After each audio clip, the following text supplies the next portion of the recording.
The day we opened my grandmother's will, I wasn't even seated at the table. They didn't think I mattered. They didn't think I deserved anything. They thought I was just a mistake. But when I returned to her house one last time, I found something in the walls she never showed anyone. A second will, a different heir, and a secret that destroyed my entire family. My name is Aaron Hayes, and this is the truth they tried to bury. My grandmother, Margaret Hayes, was 78, strong, sharp, the kind of woman who could scare CEOs and hug toddlers in the same minute. She raised me more than my parents ever did. Dad left when I was 6. Mom drowned in debt and depression. Grandma was my only real family, but she wasn't alone. There were others. Uncle Jason, her oldest son, greedy businessman, bankrupt secretly Aunt Claire, her daughter Sweet outside, poisonous inside Megan, Claire's spoiled daughter my age. Always treated me like I didn't belong, Grandma's lawyer, Mr. Avery Loyal's serious stone-faced man. And then there was room 7 in her old house, a room she always kept locked. Her rule, never go inside that room. Ever. No explanation. Grandma died after a short illness. Sudden. Too sudden.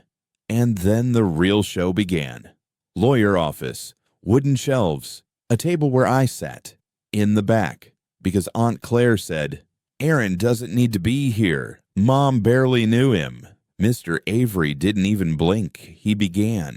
"To my daughter Claire, I leave my jewelry collection." Claire fake cried. Everyone watched. "To my son Jason, I leave my car and antique furniture." Jason smiled like a wolf. "To my granddaughter Megan, I leave $100,000. Megan smirked at me like she won a prize. Then came my turn. "And to my grandson Aaron, I leave my love." Silence. Jason chuckled. Claire looked satisfied. Megan whispered, "He actually got nothing." "Huh." My chest tightened. I wanted to scream, but I stayed frozen. Mr. Avery closed the file. Everyone left proud. I left broken. Why? Why would Grandma do this to me? Avery stopped me at the door. "Your grandmother was a brilliant woman, Aaron. She always had a reason." He slipped me a small key. "One last visit to the house. Do it today, alone." Aunt Claire snatched the house keys from me. "We get the house now. You stay out." But Avery leaned in. Let him go inside once. It was Margaret's final instruction. And just like that, I had one last chance. The house smelled like dust and memories. Family photos removed, drawers open. They already tore through everything to find more money. But the key Avery gave me was small enough for a diary-sized lock. Room 7.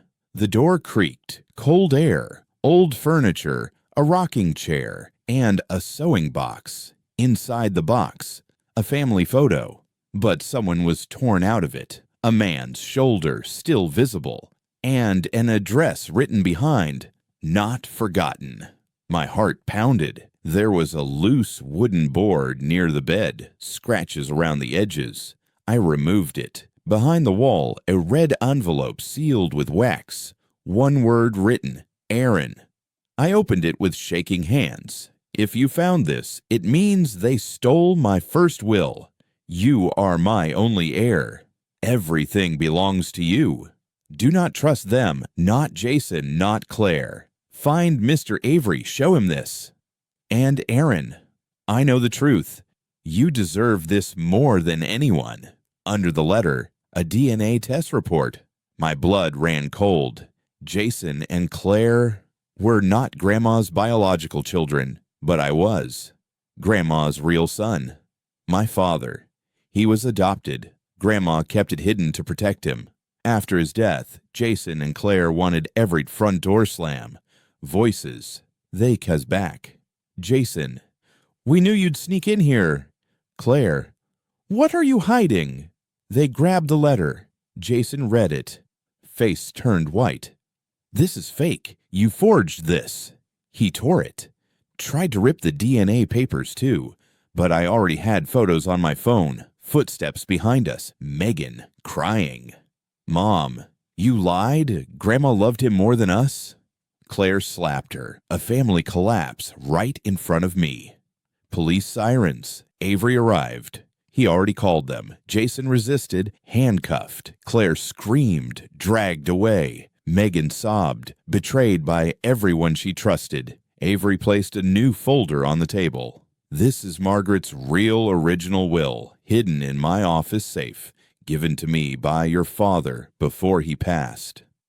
He wanted to protect her from them until the right moment. He's sliding a house key, bank documents, insurance, everything toward me. Greater than your grandmother wanted to test loyalty. And you passed. We returned to room 7 and sat quietly. Avery said, "She locked this room, not to keep secrets in, but to keep monsters out." I looked at the chair, the sewing box, the wall. Everything made sense now. Grandma wasn't punishing me. She was protecting me. I moved into tea. I moved into the house, framed her real photo back on the wall, without the ripped strangers. My family wasn't stolen from me.